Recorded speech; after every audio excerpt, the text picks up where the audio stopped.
Book 2. With these words I was thinking that I had made an end of the discussion, but the end in truth proved to be only a beginning, for Glaucon, who is always the most pugnacious of men, was dissatisfied at Thrasymachus's retirement. He wanted to have the battle out.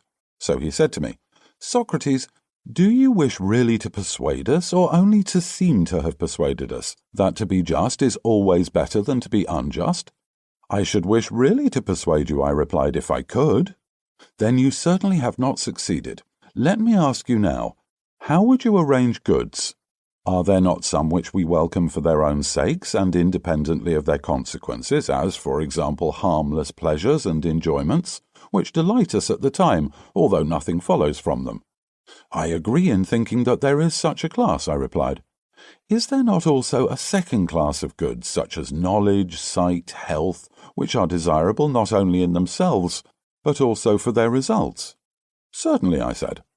"And would you not recognize a third class, such as gymnastic and the care of the sick and the physician's art, also the various ways of money-making? These do us good, but we regard them as disagreeable, and no one would choose them for their own sakes, but only for the sake of some reward or result which flows from them."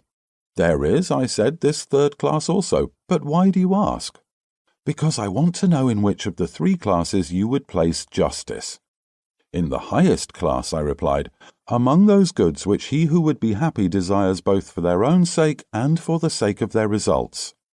"Then the many are of another mind. They think that justice is to be reckoned in the troublesome class, among goods which are to be pursued for the sake of rewards and of reputation, but in themselves are disagreeable and rather to be avoided." "I know," I said, "that this is their manner of thinking, and that this was the thesis which Thrasymachus was maintaining just now, whether he censured justice and praised injustice.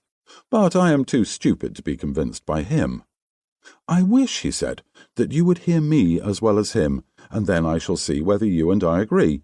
For Thrasymachus seems to me, like a snake, to have been charmed by your voice sooner than he ought to have been, but to my mind the nature of justice and injustice have not yet been made clear. Setting aside their rewards and results, I want to know what they are in themselves, and how they inwardly work in the soul.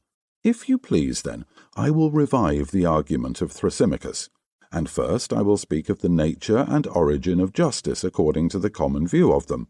Secondly, I will show that all men who practice justice do so against their will, of necessity, but not as a good. And thirdly, I will argue that there is reason in this view, for the life of the unjust is after all better far than the life of the just, if what they say is true, Socrates, since I am myself not of their opinion.